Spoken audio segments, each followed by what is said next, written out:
Bonjour à tous. Bonjour à tous. Installez-vous confortablement. Vous pouvez éteindre vos micros, s'il vous plaît. Le temps que tout le monde s'installe, on est ravis de vous accueillir pour ce webinaire. La French Tech Bordeaux et Delcad. Toute l'équipe de Delcad est en place. On vous laisse vous installer.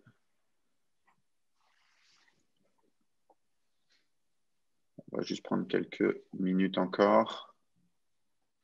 Je vois qu'il y a encore quelques connexions à l'audio qui sont en train de s'opérer pour les participants. Quelques connexions encore. En tout cas, bienvenue pour ce webinaire. On se le disait entre nous avant de démarrer. On aurait évidemment toutes et tous préféré le faire en présentiel. Malheureusement, les conditions sanitaires, on les connaît toutes et tous. Il faut qu'on patiente encore un petit peu. D'où cette organisation en webinaire. Je pense qu'on va pouvoir démarrer. Michael, c'est bon pour toi? Oui, c'est OK pour moi. C'est parfait. Bonjour à toutes et tous. Je suis Philippe Métayer, je suis le directeur général de la French Tech et avec Michael Lozano, le coordinateur de French Tech Central. Et on est absolument ravis de vous accueillir pour ce webinaire avec notre partenaire Delcad.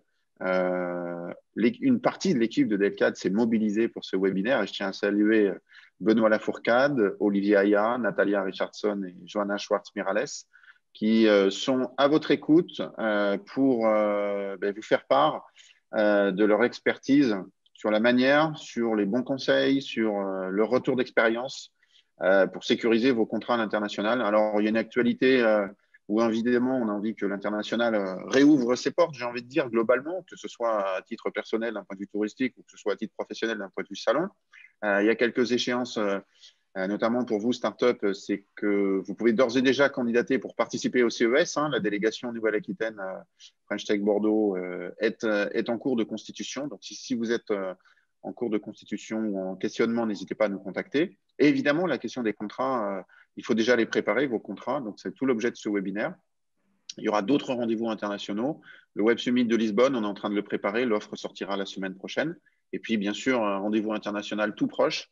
C'est Vivatech à Paris dans 10 jours. C'est le premier rendez-vous où on va pouvoir se retrouver dans des conditions un peu particulières, mais se retrouver enfin en physique. Avant cela, préparer ces contrats, c'est extrêmement important. Et pour cela, je tiens vraiment à saluer notre partenaire Delcad. Je suis absolument ravi de ce partenariat et ravi de la mise à disposition d'une bonne partie de l'équipe du cabinet Delcad pour justement vous conseiller, vous accompagner sur la sécurisation de vos contrats internationaux et qu'est-ce que c'est important. En tout cas, merci à toute l'équipe de Delcad et bon webinaire à tous. Je laisse la main à Michael qui va vous détailler les sujets techniques. Merci beaucoup, Philippe. Bonjour à toutes et à tous. Je vais donc être aux manettes durant ce webinaire, d'un point de vue technique en tout cas. Donc, je vais simplement vous poser le cadre technique. Nativement, quand vous êtes connecté, votre micro et votre webcam étaient coupés. Alors, votre webcam, vous pouvez l'activer si vous le souhaitez, pas de difficulté. Votre micro, je demande au moins dans l'immédiat, effectivement, de la maintenir désactivée, tout simplement pour éviter le bruit de fond qu'on peut avoir peut-être autour de vous, de manière à ce que l'on entende du mieux possible les intervenants.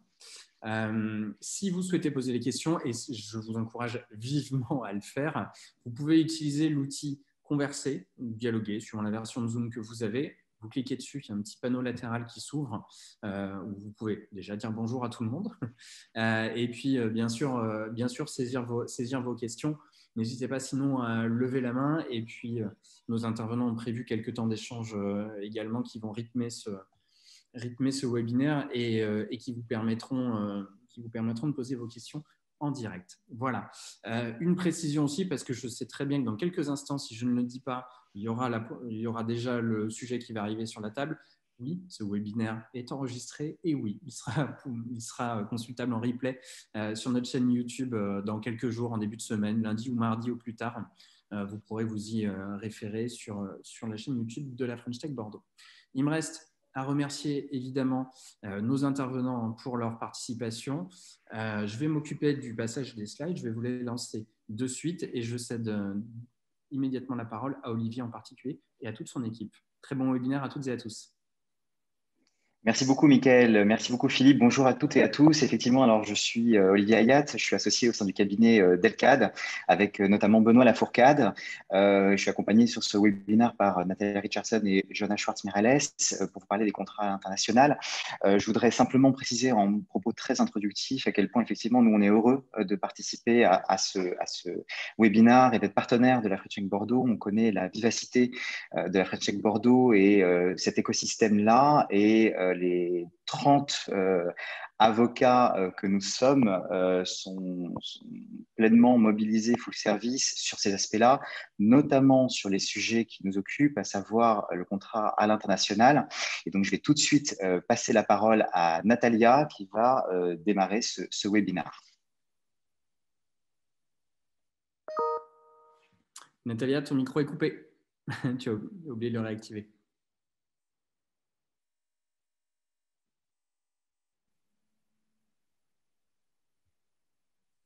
Ceci doit fonctionner un peu mieux. C'est bon. Je reprends donc. Bonjour à toutes et à tous. Merci Olivier pour cette introduction. Et effectivement, aujourd'hui, notre intention avec Johanna et Olivier, c'est de faire le point sur quelques aspects essentiels que nous recommandons aux entreprises dans leur contractualisation des relations à l'international. On voulait tout d'abord souligner l'importance de ces discussions dans un contexte qui est aujourd'hui assez particulier et qui est marqué d'un côté par cette crise sanitaire qu'on connaît tous et qui malheureusement a des conséquences sur les contrats internationaux, très clairement. Ensuite, il y a aussi on a été témoin des événements assez importants comme le Brexit en début d'année, qui aussi peut être un événement, avoir un impact sur les relations contractuelles. En tenant compte de tout ça, en tenant compte d'un environnement international, déjà un grand pas pour les entreprises. On peut avancer, Mickaël, avec le support. Donc, on est dans un environnement international qui pose des enjeux particuliers du point de vue juridique, du point de vue commercial. Pourquoi? Parce que nous avons une distance géographique, nous avons des différences culturelles et ces différences culturelles, elles se répercutent sur les systèmes juridiques. De ce fait, eh bien, on peut rencontrer une complexité plus importante dans le cadre international qu'il ne faut pas négliger. On peut avancer, Mickaël, merci. On disait tout à l'heure, on a non seulement le courage de passer à l'international, mais également dans un contexte bien particulier, marqué par la crise sanitaire, par les événements comme le Brexit. On peut avancer, Mickaël. Eh bien, qu'est-ce qui se passe dans ce cadre-là? Il y a plein de questions qui peuvent se poser. Comment ces événements, comment cette situation va impacter mon contrat ou dans la situation où je me lance en ce moment à l'international, de quoi dois-je tenir compte quand je réfléchis à ma relation contractuelle, quand je la discute, quand j'échange avec mon partenaire commercial et qu'est-ce que je dois prévoir dans mon contrat quand on a enfin franchi le pas de conclure un contrat avec un partenaire à l'international. Nous avons tout particulièrement porté une attention aux aspects propriété intellectuelle et nouvelles technologies, avec l'intervention d'Olivier aujourd'hui en tenant compte du profil du public et également de cet événement de CES Las Vegas qui approche. Et en passant à cela, eh bien, on va faire un focus sur le droit américain. On peut avancer. Mickaël, merci. Dans ce cadre-là, donc, ce qu'on vous propose avec Johanna et Olivier, c'est de faire un point sur les aspects essentiels à l'international. Et à ce titre, on vous propose une liste très synthétique de quelques points qui doivent vraiment devenir des réflexes dans la négociation, dans la rédaction des contrats à l'international. Et comme je disais tout à l'heure, Joanna nous proposera un focus sur le droit américain qui, à notre sens, a eu toute sa place dans la perspective des événements aux États-Unis qui s'approchent dans notre région, je disais notamment le CES, Las Vegas. On peut continuer. Avant donc de rentrer dans le vif de ces sujets, je me suis dit de m'arrêter sur deux points qui sont assez importants dans la construction d'une relation d'affaires. Tout d'abord, j'aimerais souligner l'importance de la forme écrite d'un contrat à l'international. Ceci à mon sens, une importance au moins qui se base au moins sur deux aspects. Dans la relation contractuelle avec votre partenaire, il est important de discuter. Un contrat écrit vous permet d'éviter les malentendus, de donner une même interprétation à ce que vous attendez de votre relation commerciale et d'intégrer dans votre contrat, de prévoir noir sur blanc en quoi ça va consister la relation contractuelle. Ceci pendant la relation contractuelle. Ensuite, chose qu'on ne souhaite pas, mais en cas de litige, un contrat représente la preuve essentielle de la volonté des parties. Je rappelle à cette occasion que le contrat constitue la loi des parties, c'est-à-dire que les parties ont une liberté extraordinaire de mettre dans le contrat, bien sûr dans le respect de la loi, les conditions qu'ils souhaitent voir dans leur relation contractuelle. Cette forme écrite, elle a une importance particulière à l'international, en droit interne également, mais en droit international, dans les relations internationales davantage, parce qu'on a plus de risques de malentendus, plus de risques d'interprétations différentes, donc plus de besoin d'être au plus clair dès le début. On peut avancer, Michael. Un deuxième point sur lequel j'aimerais m'arrêter un moment, c'est le principe de bonne foi, qui est un principe spécifique au droit français et plus généralement au droit continental, au système de droit romano-germanique. C'est un principe qui a pris beaucoup d'importance après la réforme du droit civil en France en 2016. Et qui dit quoi? Qui dit il est important, il est même obligatoire pour les parties d'agir en bonne foi. Avant 2016, on avait cette obligation d'agir en bonne foi seulement pour exécuter son contrat.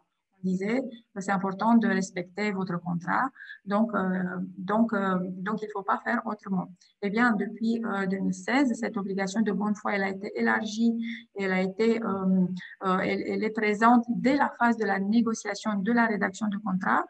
Et qu'est-ce que ça signifie concrètement? Concrètement, ça signifie qu'on a des obligations d'information précontractuelles qui ont été renforcées et qui concrètement, dans le cas des entreprises, se retrouvent aujourd'hui pour celles qui ont une relation B2C, particulièrement, donc on a une obligation d'information des consommateurs, mais on retrouve cette obligation également dans les accords de distribution parce que nous avons une obligation d'information précontractuelle qui, elle, cette fois-ci, elle est formalisée même dans le cadre d'un document qui s'appelle document d'information précontractuelle. Donc, j'insiste sur cette obligation de bonne foi dès la phase précontractuelle, une transparence des informations dans les discussions, une bonne foi dans le sens de communication avec votre partenaire commercial. Cela ne signifie pas que vous devez aller à l'encontre de vos propres intérêts commerciaux. Une autre illustration de ce principe est l'obligation qui a été intégrée depuis 2016 entre les parties pour pouvoir, en cas de différend, de faire appel d'abord aux voies de règlement amiable des conflits. Voilà donc une autre illustration de ce principe. Sur ces bases-là, on peut passer à la checklist des clauses qu'on considère essentielles dans un cadre international. Merci donc, Michael, d'avancer avec la présentation du support. Et donc, il nous a semblé important de souligner les éléments suivants, la loi applicable, la juridiction compétente, les conditions commerciales et de vente, la protection des droits de propriété intellectuelle et la protection des données personnelles dans un contexte où aujourd'hui nous avons un public qui est fortement orienté vers les nouvelles technologies, et également la force majeure, l'imprévision, qui ce sont des outils juridiques qui viennent aider ou viennent porter secours dans cette période de crise sanitaire. En ce qui concerne la loi applicable et la juridiction compétente, on peut avancer, Michael. Ces notions, elles trouvent toute leur importance dans le cadre des contrats internationaux.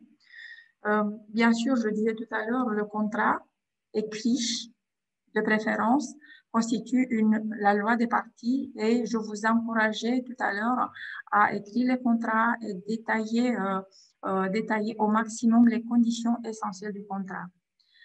On va voir dans un instant notamment les conditions commerciales. Mais au fond, dans un deuxième plan de votre contrat, il y a un standard par rapport auquel nous allons apprécier est-ce que ce contrat il est valide, comment on l'interprète dans le cas où il y a des notions qui ne sont pas claires, qu'est-ce qu'on applique si le contrat a des lacunes. Eh bien, il est important dans votre contrat de prévoir quelle est la loi applicable, la juridiction compétente. Ce sont les premiers réflexes à avoir dans un contrat international. Parce que par rapport à ce standard qui est la loi applicable, on va apprécier, on va interpréter l'ensemble de votre relation contractuelle. Ce qui, il me semble intéressant, important de rappeler ici, parce que je disais tout à l'heure, nous avons avec les partenaires étrangers des différences culturelles qui se sont répercutées dans les systèmes juridiques. Donc, il y a des différences entre les systèmes juridiques. On va avoir des différences, par exemple, entre la loi française, la loi américaine, tant qu'aujourd'hui, on fait un focus sur le droit américain. Et le fait de prévoir l'application d'une loi ou l'autre, ça peut vous faire gagner ou perdre en contentieux avec votre partenaire américain, ou ça peut avoir des incidences fiscales, des conséquences fiscales, des conséquences commerciales qui ne sont pas les mêmes selon le droit qui régit votre contrat sur le fond. Ensuite, il me semble important de préciser le fait d'avoir prévu que votre contrat il est soumis au droit français, par exemple, ne signifie pas que vous avez également désigné la juridiction compétente en cas de litige. Donc, il est important d'avoir ce réflexe de penser quelle sera la juridiction compétente qui jugera mon conflit en cas de litige. On ne le souhaite pas, bien évidemment, mais il est mieux de prévenir que de guérir. Donc, on prévoit la loi applicable au contrat, on prévoit la juridiction compétente. Notre recommandation est de prévoir le droit applicable et la juridiction compétente provenant ou issus d'un même système de droit. Imaginez, ça serait très compliqué d'arriver en situation de conflit avec un droit applicable qui est celui français, avec une juridiction compétente qui est celle américaine, ou allemande, ou chinoise, ou autre. Donc, au moins d'avoir ce réflexe de travailler en droit applicable et juridiction compétente. Bien évidemment, ça serait bien de privilégier la langue du contrat, celle de la juridiction compétente. Par exemple, si vous avez un contrat qui est soumis au droit français, vous pouvez avoir la possibilité ou avoir le bon réflexe de rédiger les contrats en langue française. Cependant, ceci n'est pas un point bloquant aujourd'hui, n'est pas un point bloquant. Des traductions peuvent être faites et depuis quelques années, la France s'est dotée au niveau de la Cour d'appel de Paris, du tribunal de commerce de Paris, de chambres internationales qui travaillent parfaitement avec des documents en anglais. Et on peut avancer.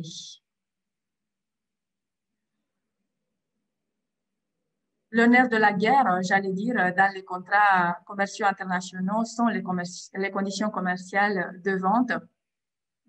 Et donc, il y a toute une liste sur laquelle j'aimerais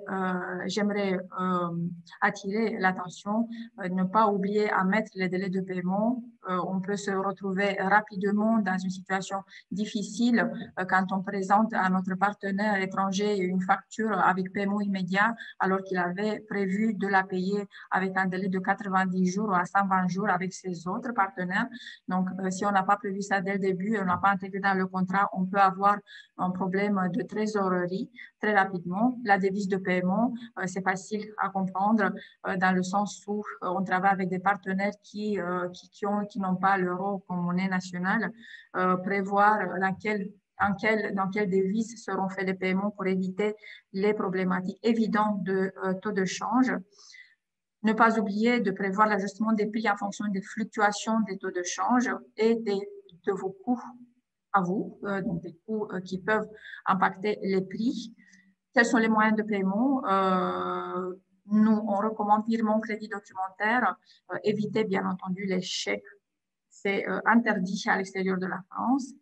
C'est interdit, c'est-à-dire c'est fortement recommandé à éviter les chèques parce que c'est un moyen de paiement très risqué à l'international ou en provenance de l'international. N'oubliez pas de prévoir la sécurisation de paiement. S'il ne me paye pas, qu'est-ce qui se passe? Comment il garantit, mon partenaire commercial, le paiement de sa dette? Est-ce qu'il met en place une garantie bancaire? Est-ce qu'on met en place une garantie bancaire à première demande?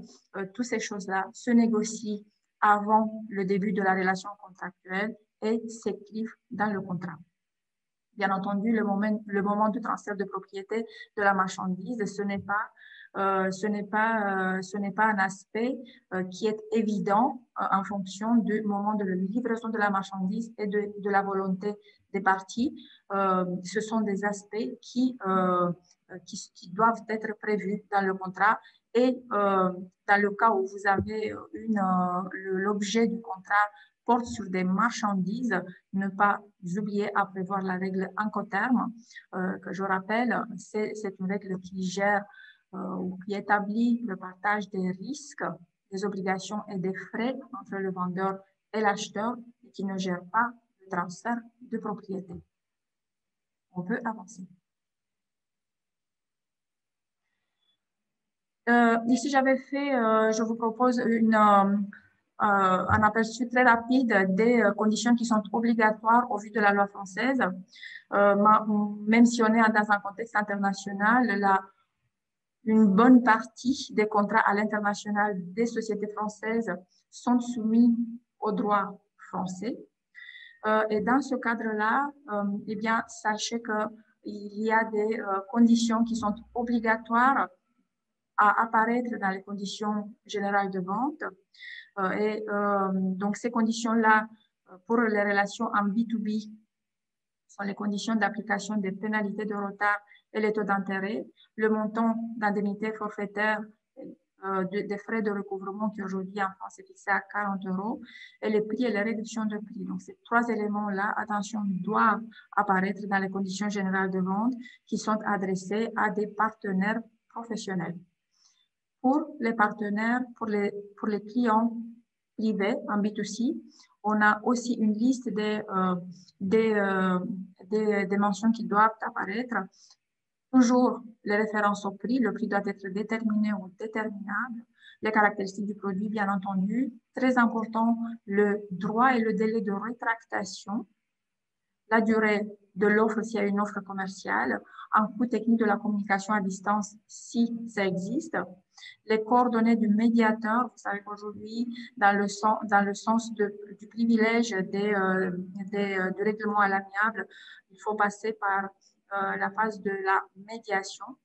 Et dans le cadre de e-commerce, le lien électronique de la plateforme de règlement des litiges en ligne, c'est un lien particulier que la Commission a mis en place et ce lien, dans les relations B2C, doit se retrouver sur votre site Internet. On peut avancer. Et donc, je vais passer la parole à Olivier pour un point sur les aspects propriété intellectuelle et données personnelles. Natalia, alors pour ma part, effectivement, je vais évoquer IP, contrat à l'international. Propriété intellectuelle, IP, on va l'étudier sous l'angle du droit d'une part et le droit d'autre part, en vous rappelant en réalité quels droits sont les vôtres. Et derrière, on étudiera comment on est dans le cadre du contrat. Sur la partie IT, on se focalisera en réalité sur la protection des données, particulièrement sur le transfert de données en VPN. On peut passer à la slide suivante. Alors, un vieil adage que vous connaissez évidemment qui dit pour savoir où l'on va, il faut savoir d'où l'on vient. C'est un peu la situation aujourd'hui. Donc, je m'excuse si je suis un tout petit peu hors cadre sur la protection. C'est juste vous expliquer quelles sont votre protection pour pouvoir vous permettre derrière de mieux négocier le contrat. On le verra dans un deuxième temps. Donc, s'agissant du droit d'auteur, 2 étapes assez simples. La première étape, c'est de savoir si vous êtes protégé d'abord en France, et on verra dans une deuxième étape si vous êtes protégé à l'international. Pour être protégé en France, la première des choses que vous devez avoir en tête, c'est qu'il faut bien distinguer l'idée de l'œuvre. On dit en droit français que les idées sont de libre parcours, elles ne sont pas protégeables.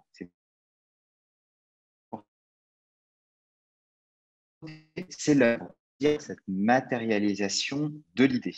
Et je me suis permis de remettre propriété intellectuelle correspondant en vous indiquant qu'une œuvre est réputée créée, même si elle n'a pas été divulguée publique. Alors, on me dit que ça rame un petit peu, je vais peut-être couper la... Je m'en excuse, vous m'arrêtez hein, si jamais il y a un problème. S'il y a un problème de divulgation, s'il y a un public, Michael, c'est bon pour toi? Oui, c'est OK. C'était un petit peu haché, tout à l'heure. Je suis absolument désolé. Vous voyez, on peut être en problème de connexion. C'est des choses qui ne sont pas contradictoires. Si c'est le cas, Michael, je t'envoie un message, je couperai la vidéo. Donc, je reprends. Si l'œuvre est créée, ça suffit, même si elle n'a pas été divulguée de manière publique ou si elle n'est pas achevée encore.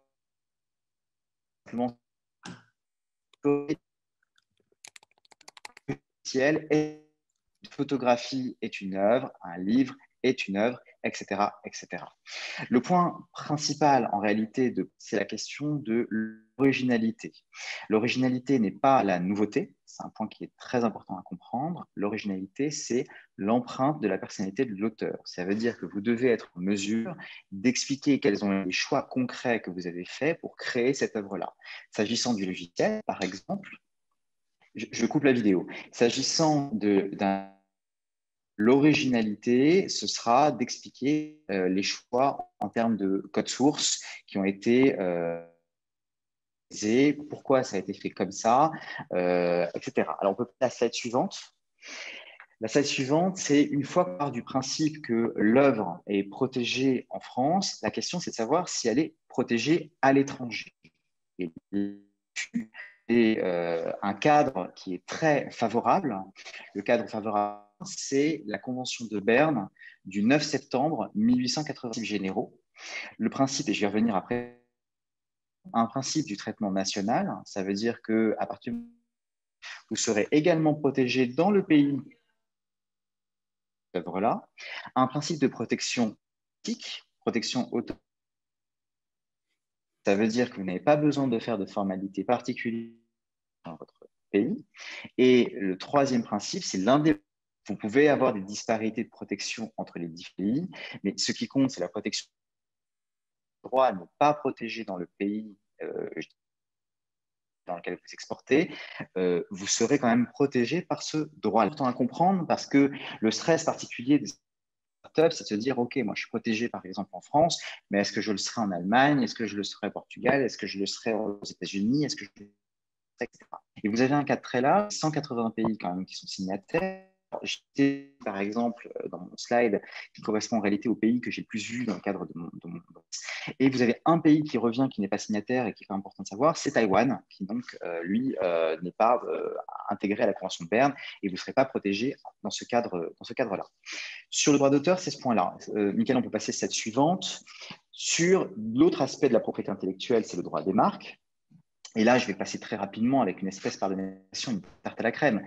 C'est pour pouvoir exploiter une marque, vous êtes titulaire des droits sur la marque. Ça paraît bête, mais en réalité, c'est moins évident que ça. Vous avez beaucoup de situations dans lesquelles une personne enregistre sa marque avant de immatriculer sa société pour s'assurer une antériorité, ça arrive très souvent, ou vous avez des hypothèses dans lesquelles vous avez une société holding qui, dans le cadre d'une gestion globale de ses marques, procède à des enregistrements pour ses filiales. Bon, pour être bien titulaire d'une marque, soit en être propriétaire, soit par exemple disposer d'une licence qui devra être contractualisée en interne. Sans ça, vous ne pourrez pas contractualiser sereinement, puisque par définition, vous ne serez pas titulaire de droit sur la dite marque, ou vous ne pourrez pas agir en justice pour la même raison.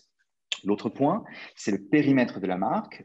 Vous êtes protégé en fonction de votre périmètre, c'est-à-dire si vous déposez en France, vous serez protégé, donc à l'INPI, vous serez protégé à titre local. Si vous voulez protéger en Europe, c'est le WIPO et international, c'est le WIPO. Et vous devez avoir une stratégie de dépôt à 5 ans. C'est-à-dire quoi? C'est-à-dire que si par exemple, vous savez aujourd'hui que dans 3 ans, vous allez vous exporter, par exemple dans un pays européen, le niveau de protection privilégié sera le WIPO.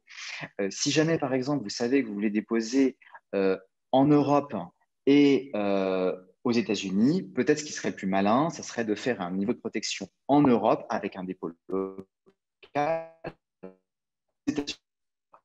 On peut passer à la slide suivante. Une fois qu'on a dit ça, le conseil que je vais vous donner est en fait un conseil d'une simplicité enfantine, c'est qu'il faut être pragmatique, tout simplement. C'est-à-dire que généralement, le contrat reprend purement et simplement ce que vous avez prévu avec votre co-contractant. Et là-dessus, je vous invite à faire une distinction en matière de propriété actuelle entre deux notions. C'est d'une part ce qu'on appelle les éléments préexistants. Les éléments préexistants, c'est quoi? C'est les éléments dont vous disposez avant même de signer le contrat. Par exemple, votre logiciel, par exemple, votre œuvre, par exemple, votre marque, etc.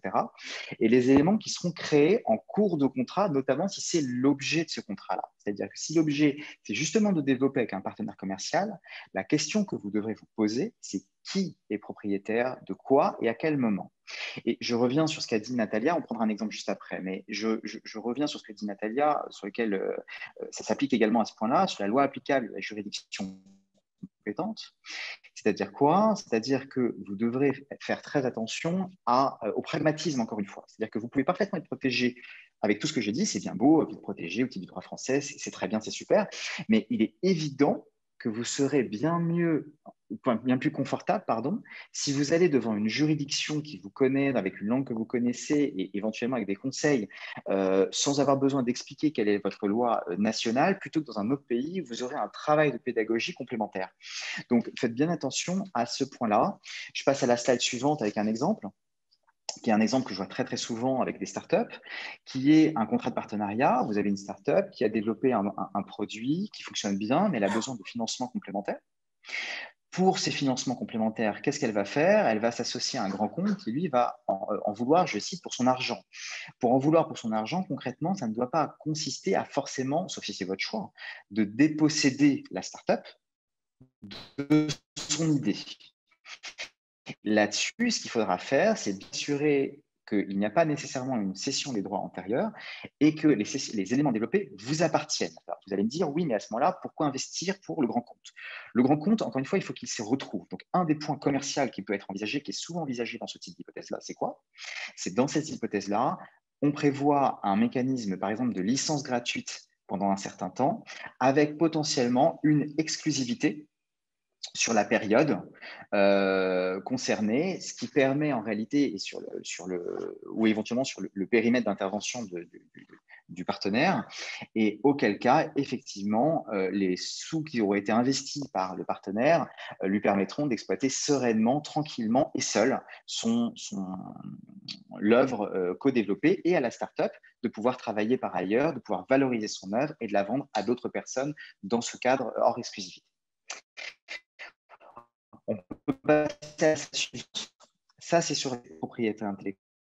Je vais en terminer avec l'aspect données personnelles. Alors, évidemment, l'idée, ce n'est pas de vous faire un point complet sur le RGPD. On n'a évidemment pas du tout le temps. Simplement, 3 étapes extrêmement simples sur ce point-là, en 3 étapes. Première étape, c'est est-ce que le RGPD s'applique à mon traitement? Pour cela, 2 hypothèses. Soit vous êtes une société qui est basée en Europe, et auquel cas, oui, le RGPD s'applique. Soit vous visez des personnes qui sont situées sur le territoire de l'Union européenne, et là, pareil, le RGPD va s'appliquer à vous. Donc, 3 exemples avec la slide suivante. Michael, c'est première hypothèse, vous êtes une entreprise française, allemande, italienne, espagnole, et vous traitez des données de personnes aux États-Unis. Là, le RGPD va s'appliquer. Deuxième exemple, vous êtes une entreprise mauricienne. J'ai pris l'exemple parce qu'il y a beaucoup de sociétés sous-traitantes dans ce pays. Le public visé en France, le RGPD va s'appliquer à vous. Enfin, vous traitez des données de personnes aux États-Unis. Le RGPD ne s'appliquera pas à vous. Ça paraît une évidence, mais il faut le dire, parce qu'il y a une stratégie qui peut être mise en place dans le cadre de ce point. Je donne un exemple. J'ai un de mes clients qui est une société américaine avec une filiale en France. Pour la gestion de son portefeuille de clients, la question s'est posée de savoir si justement elle devait ou pas dissocier ces traitements pour s'assurer si le RGPD s'appliquait aux personnes qui étaient sur le territoire américain. Deuxième slide suivante, deuxième étape, c'est le régime applicable au transfert de données personnelles. Donc, de 2 hypothèses possibles. Soit vous êtes au sein de l'Union européenne, et à ce moment-là, il n'y a pas de complémentaire. Vous êtes, autre hypothèse identique, vous êtes dans un pays hors de l'Union européenne ayant ce qu'on appelle un niveau de protection adéquate. Donc, ça, c'est la Commission européenne qui le détermine. Au cas pareil que pour l'Union européenne, pas de précautions supplémentaires. Parmi les pays que je peux citer qui sont les plus fréquents, vous avez le Canada, vous avez Israël, vous avez le Japon, vous avez la Suisse. Soit vous êtes, deuxième hypothèse, dans un autre de ces pays, et dans cette hypothèse-là, il faudra amender à votre contrat des clauses contractuelles type, et j'insiste, peuvent être conclues en l'état. C'est-à-dire que vous ne pouvez pas faire de modifications sur ces clauses contractuelles type. Elles sont là disponibles sur le site de la Commission européenne, elles viennent d'être amendées. Et vous devez les signer absolument en l'état, annexé au contrat principal.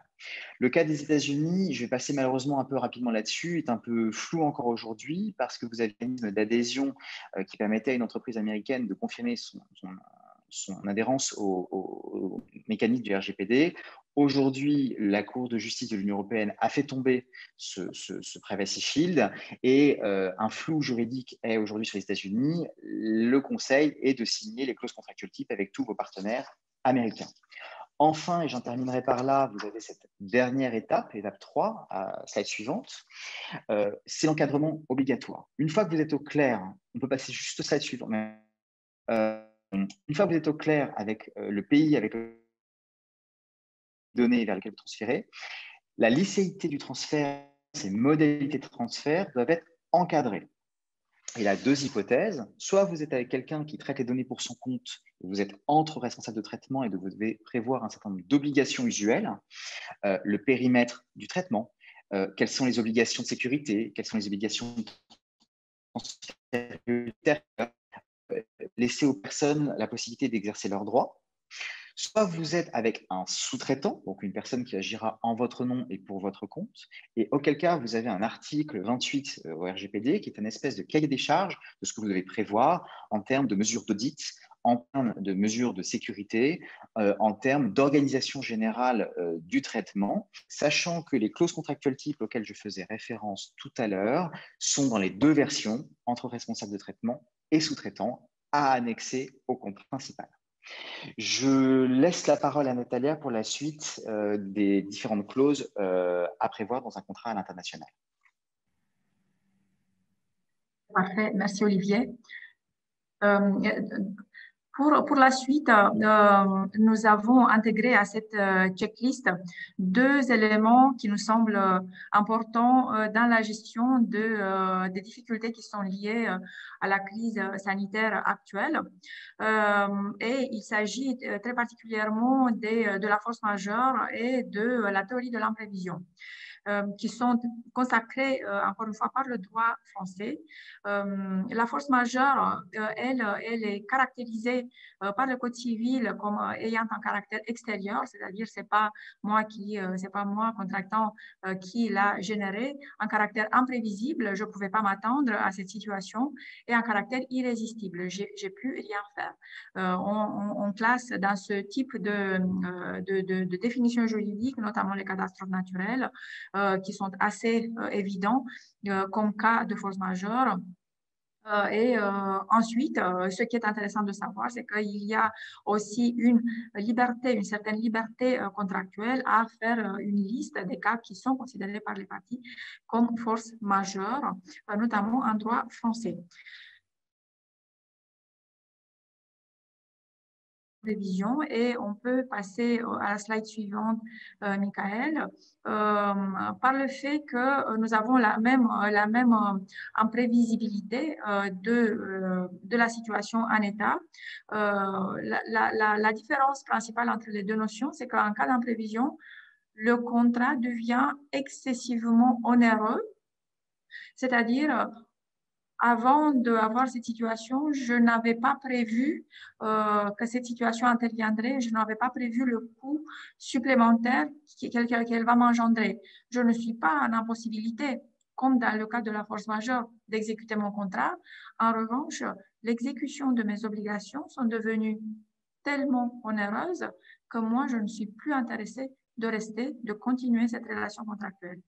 Donc, cette imprévision est consacrée en 2016 par la réforme du droit civil quand cette théorie est intégrée dans le Code civil français.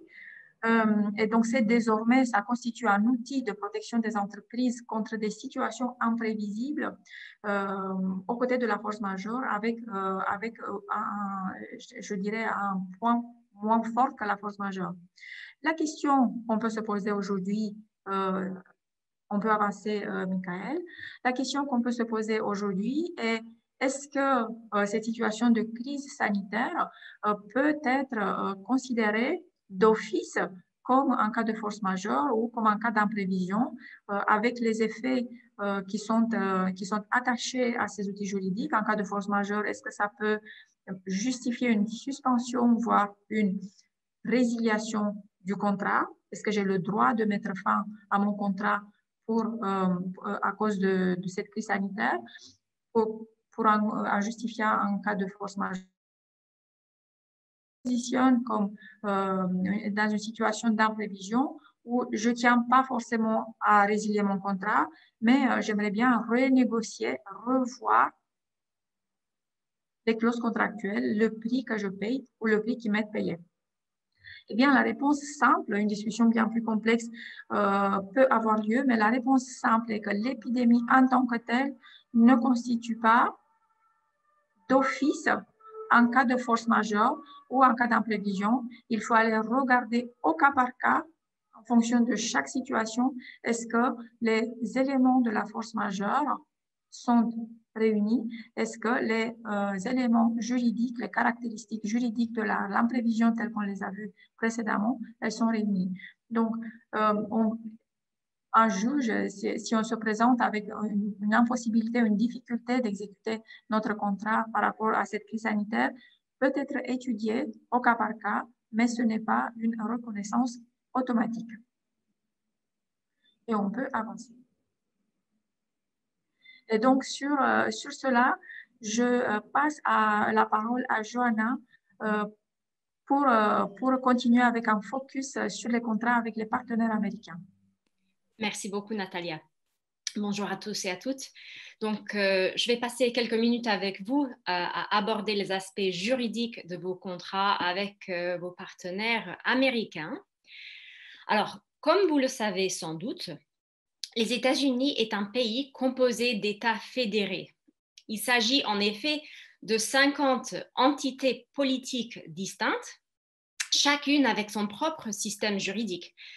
Cela veut dire qu'un contrat ne sera pas soumis au droit américain, mais plutôt au droit d'un État fédéré précis. Par exemple, l'État de New York, la Californie, le Texas. Alors, le deuxième grand principe qu'il convient de garder à l'esprit est que le droit américain permet une grande liberté contractuelle. Il y a très peu de règles dites d'ordre public, c'est-à-dire des règles que les parties ne peuvent pas écarter d'un commun accord et qui sont imposées de manière obligatoire par la loi. Donc, le droit américain va permettre aux parties de fixer les contours de leurs propres relations contractuelles. Ce qui veut dire que si vous avez un partenaire qui vous demande de soumettre votre contrat au droit de l'un des États fédérés américains, vous pouvez présumer que les termes du contrat, tels que rédigés, auront vocation plus ou moins à s'appliquer. À cet égard, il est très important de souligner, et comme il a été abordé par Natalia dans la première partie de la présentation, donc l'écrit est essentiel, et surtout en droit américain. Donc, les tribunaux américains vont analyser principalement et parfois exclusivement le contrat écrit et ne regardera pas les éléments qui ne figurent pas dans le contrat tel que rédigé afin de déterminer les droits et les obligations des parties, à moins que le contrat ne soit ambigu. Il est donc essentiel que les termes de votre accord soient entérinés dans votre contrat écrit.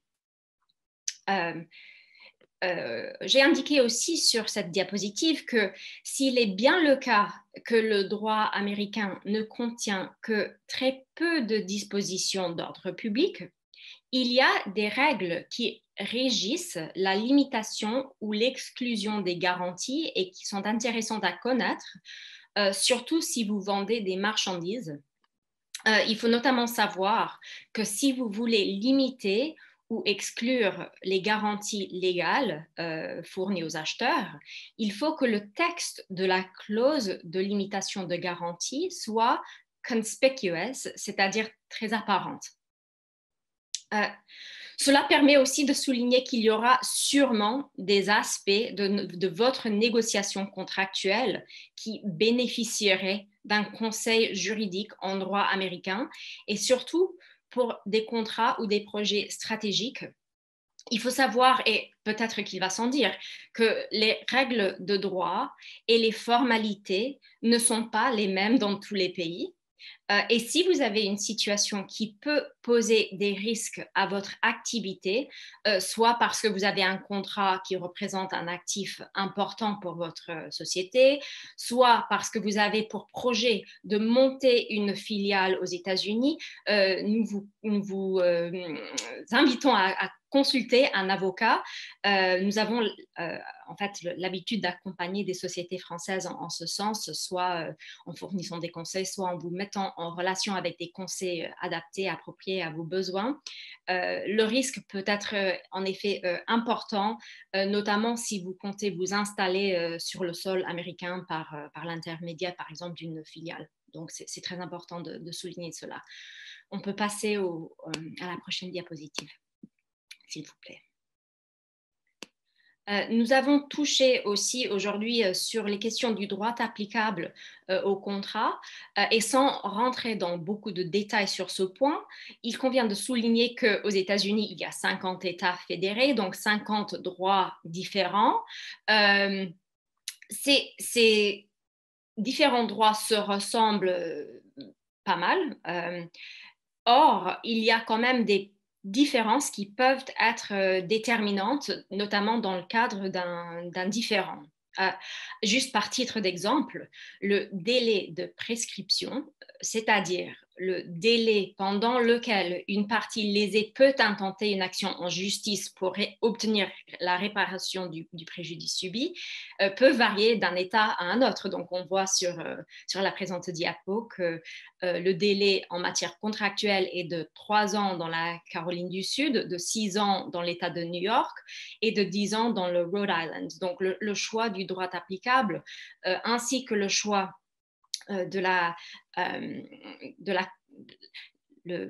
une clause attributive de compétence territoriale, c'est-à-dire la sélection de la juridiction du tribunal qui va trancher les différends, peuvent être essentielles. On peut passer à la prochaine slide. Donc, s'agissant de cette question de compétence territoriale, c'est-à-dire où vais-je régler mon différend,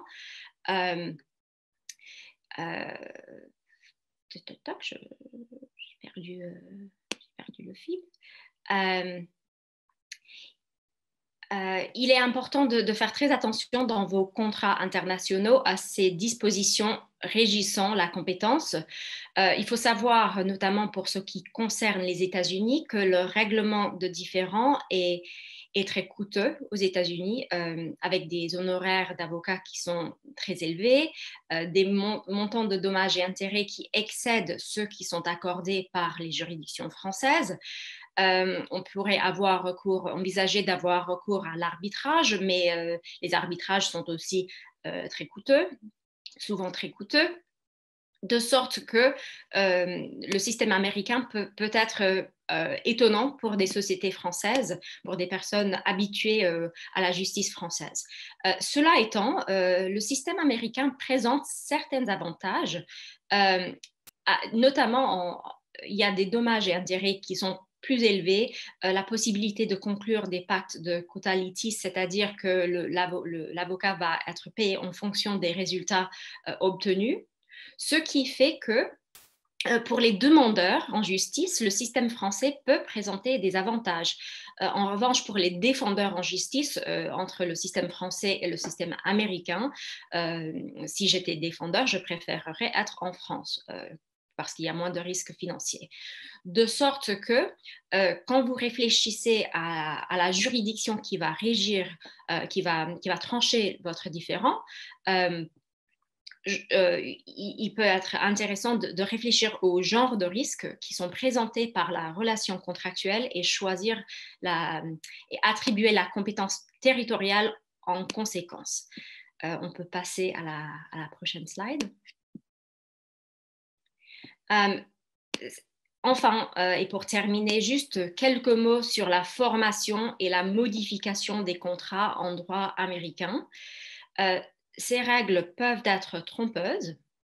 Donc, pour les contrats autres que les contrats de vente de marchandises, une règle dite la Mirror Image Rule s'applique. Au terme de cette règle, il faut que les deux parties s'accordent sur l'ensemble des termes du contrat. Autrement, aucun contrat n'est formé. Alors, la règle est un peu plus souple en matière de vente de marchandises et ressemble plus à la règle française, à savoir qu'un contrat se forme par le consentement mutuel. Il n'est pas exigé d'avoir un accord sur l'ensemble des termes, mais autre que dans ce contexte de vente de marchandises, il faut que les parties expriment leur accord sur une offre et une acceptation de l'offre qui sont identiques. S'agissant aussi de la modification du contrat, aucun effet ne sera donné à une modification d'un contrat, autre que pour la vente des marchandises, si il n'y a pas un jeu de donner et de recevoir des deux côtés. C'est un peu compliqué à expliquer, mais pour parler un peu grossièrement, il faut que chaque partie donne ou reçoit quelque chose de valeur, renonce à un droit ou acquiert un nouveau droit afin de modifier un contrat. Donc, attention au moment de la modification parce que les règles ne sont pas les mêmes qu'en droit français. Je suis désolée de survoler cette question avec un peu de distance, mais je pense que ça vous donne peut-être quelques pistes dans vos premières réflexions contractuelles avec des partenaires aux États-Unis.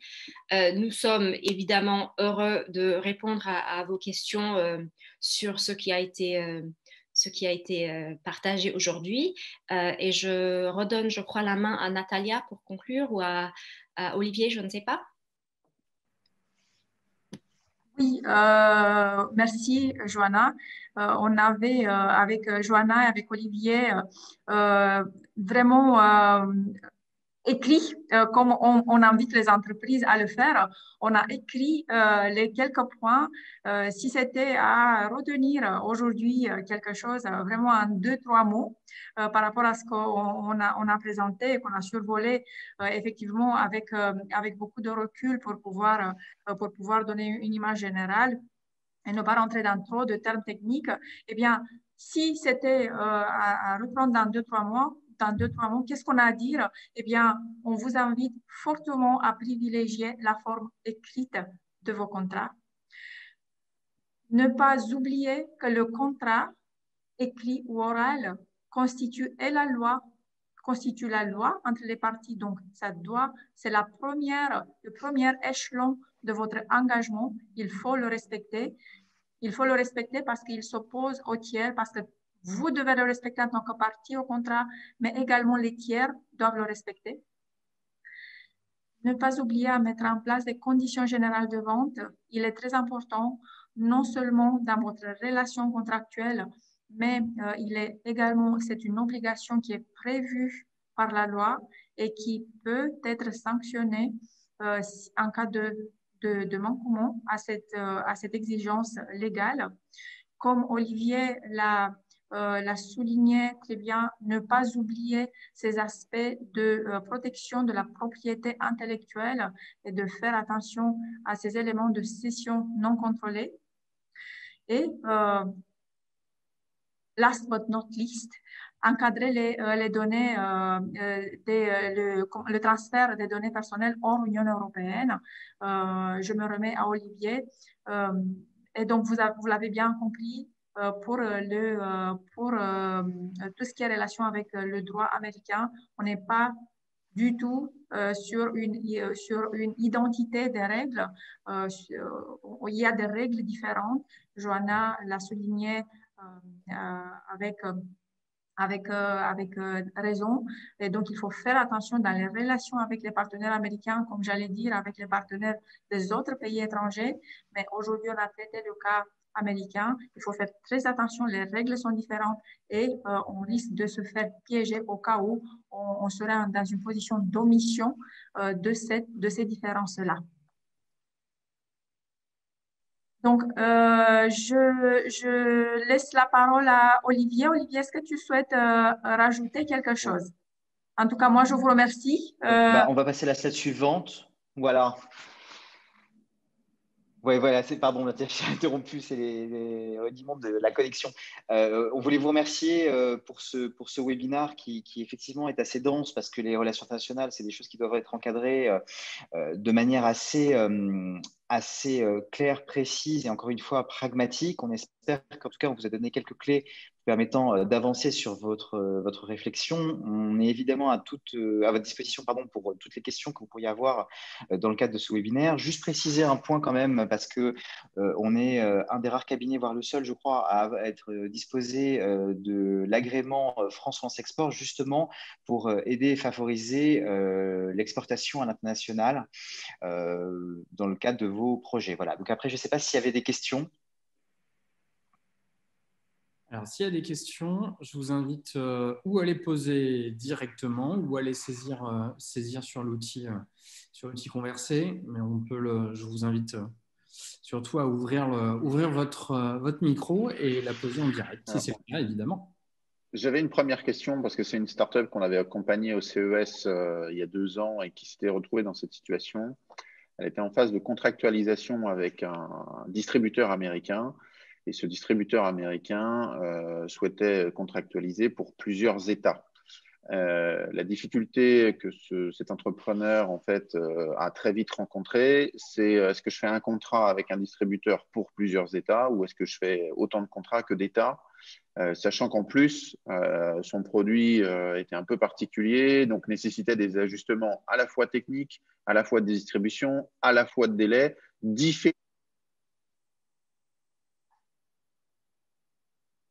On t'entend, Philippe. Philippe. Ah, ça y est, c'est de retour. Et je disais, ça avait été un petit peu donc la difficulté, c'était de savoir s'il fallait contractualiser avec un seul distributeur ou avec plusieurs États, et donc de faire avec un seul distributeur sur une partie qui représente plusieurs États ou sur un contrat par État. Alors, c'est une excellente question. D'un point de vue strictement juridique, légal, il n'y a aucune obligation d'avoir un distributeur par État et ça peut être avantageux d'avoir un seul distributeur dans la mesure où on peut avoir un seul partenaire de confiance. Si je devais conseiller ce client, je pourrais éventuellement lui conseiller d'exiger de la part du distributeur potentiel des représentations, c'est-à-dire des phrases qu'on va écrire dans le contrat qui va dire « moi, je suis à même, j'ai la capacité, j'ai le personnel nécessaire, j'ai un réseau suffisant afin de pouvoir distribuer votre produit avec succès dans l'ensemble des États que vous allez me confier. » Donc, l'idée, c'est que si jamais il s'avère que ce n'était pas le cas, qu'il n'avait pas, je ne sais pas, d'agent dans l'État concerné ou il n'avait pas un réseau suffisant, le fabricant français, la société française pourrait demander des dommages et intérêts pour une représentation qui aurait été fausse. Donc, on peut envisager de sécuriser, en cas d'incertitude, ce genre de relation. C'est une excellente question. Merci beaucoup. Et j'en avais une deuxième, et après je laisse poser les autres questions éventuellement. La deuxième question concernant, c'est une question qu'on nous pose très souvent sur des startups qui proposent une solution avec de l'hébergement de données, mais en B2C, et où justement les clients peuvent télécharger, utiliser l'application ou le service en ligne avec des données qui peuvent être hébergées, qui peuvent être utilisées hors Europe et en Europe. La question, est-ce qu'il y a une stratégie de détection de géolocalisation pour faire en sorte qu'un utilisateur qui utilise cette application, ce service hors Europe, ce soit stocké en Europe ou hors Europe, mais qu'un utilisateur qui l'utilise en Europe, ce soit stocké impérativement en Europe. Donc, il y a ce sujet, cette question qui est très, très souvent posée et qui a un impact très important sur l'infrastructure et sur la conception des services. Et ça, c'est une question que beaucoup d'entrepreneurs se posent très, très tôt, parfois en ayant une méconnaissance juridique. Donc, je me permets de la poser pour eux globalement. C'est non seulement une très bonne question, mais en fait, c'est vraiment, il y aura deux écoles qui seront très différentes et en fait, la réponse dépendra en réalité de l'organisation, je dirais presque financière. Comme je disais tout à l'heure, effectivement, on peut s'interroger sur la meilleure opportunité et certains clients préféreront distinguer les deux pour ne pas avoir à respecter le RGPD, c'est-à-dire à ne pas avoir des contraintes potentiellement plus fortes vis-à-vis de consommateurs qui, de toute façon, n'auraient pas eu ces contraintes dans leur pays en local. Je pense notamment, par exemple, aux États-Unis ou autres. Dans ces cas-là, pourquoi je dis qu'il y a deux écoles? La première école, c'est de dire, OK, j'ai deux sociétés différentes, une société qui est basée en Europe, une société qui est basée dans un autre pays. Eh bien, la société qui est basée dans l'autre pays va gérer tout le portefeuille client des personnes concernées qui sont sur un autre pays qu'européen. Donc, je prends un exemple, France-États-Unis, pardon, on va dire. La partie française va gérer toute l'Europe et la société américaine va gérer toute la partie américaine. Bien. Ça, c'est la première école. La deuxième école, moi, c'est celle que je préconise en réalité, c'est de dire, mais à partir du moment où, de toute façon, l'entreprise, je dirais presque, a fait tout un travail de régularisation, déjà pour son propre compte, pour les consommateurs européens, honnêtement, c'est sans doute plus simple matériellement et d'éviter des coûts d'hébergement dissociés, d'intégrer éventuellement des consommateurs. Qui peut le plus, peut le moins, des consommateurs américains. Qui peut le plus, peut le moins. Donc, au pire, ce n'est pas grave. Effectivement, les consommateurs américains seront sans doute peut-être plus protégés que s'il y avait eu cette filiale américaine qui les avait gérés. Mais après tout, pour l'entreprise, c'est sans doute plus facile de gérer un seul CRM mutualisé plutôt que de gérer 2 CRM différents avec toutes les contraintes que ça implique.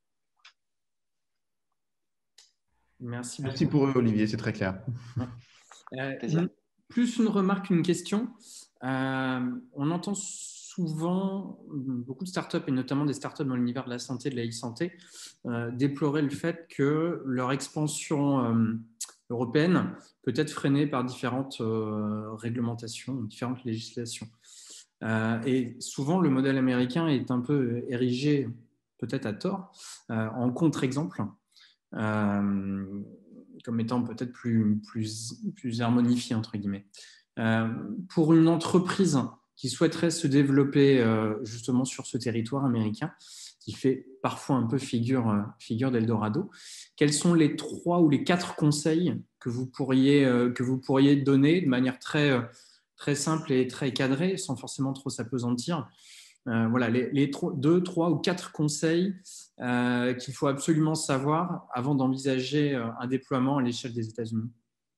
Oui, alors, je ne sais pas si j'en ai 3 ou 4, mais j'en ai au moins 2. C'est déjà très bien. Le premier, ce serait d'envisager une étude préalable du marché, mais aussi une étude réglementaire. Et surtout, vous avez évoqué le secteur médical, ce sont des secteurs hautement réglementés.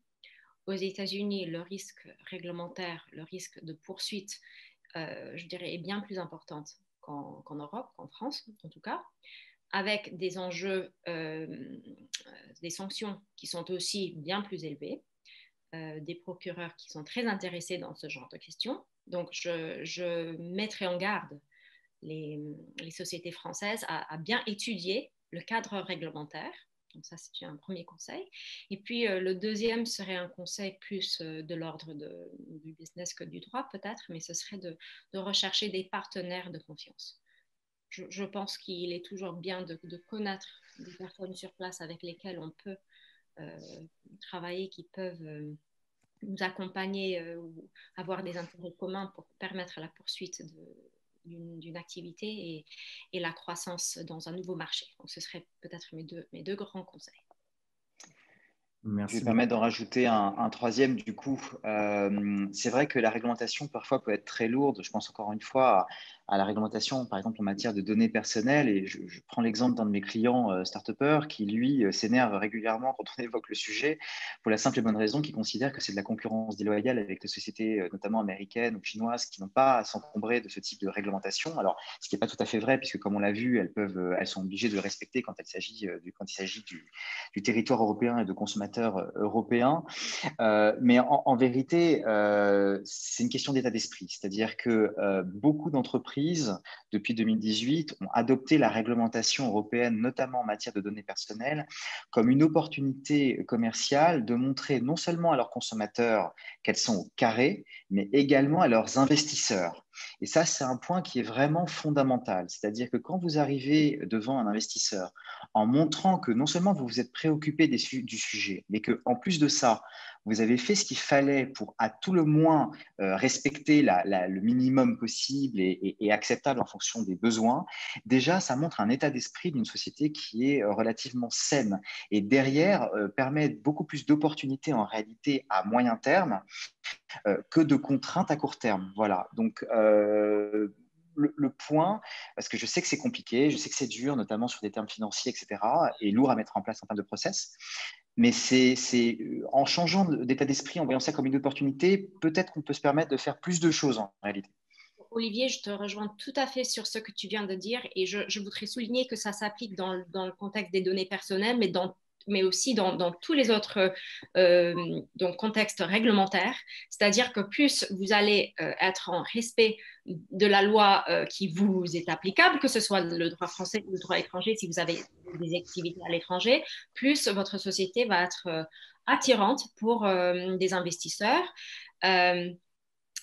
Et il s'agit aussi d'être assez prudent dans vos contrats aussi, parce que je pense que les investisseurs sont très intéressés par les dispositions et les risques contractuels que vous allez présenter par votre société, et par exemple les indemnités. Est-ce que vous aurez peut-être un jour l'obligation d'indemniser vos partenaires contractuels au titre des contrats que vous aurez pu conclure? Donc oui, je te rejoins, Olivier, sur ce point, et pour vous encourager tous à mettre en place une structure juridique et de conformité, on va dire, qui va vous permettre de vous développer au moyen terme. Merci beaucoup. Merci à toutes et à tous. Un petit mot de conclusion peut-être, Philippe, à moins qu'il y ait d'autres questions, sinon on va s'arrêter là.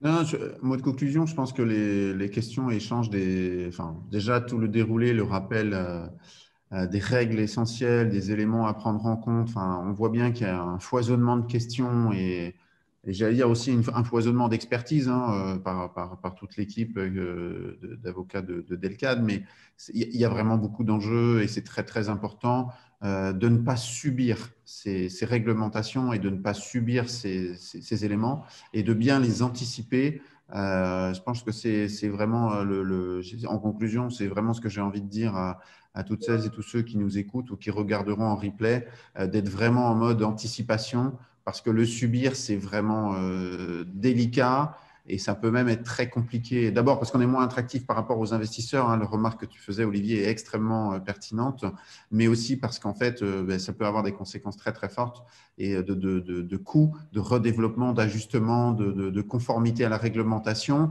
voire de coûts encore plus graves sur des sujets juridiques ou judiciaires. Donc, vraiment, c'est anticiper au maximum et vraiment profiter des expertises présentes pour anticiper. Voilà, c'est ce que je dirais en conclusion pour ma part. En tout cas, grand merci à toute l'équipe Delcad. Merci à toutes et à tous.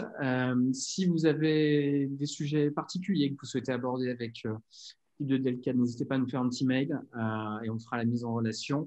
N'hésitez pas tout simplement à regarder aussi la fin de la présentation que je vais vous envoyer par mail là, en début d'après-midi. Vous pourrez vous y référer pour trouver les bons contacts.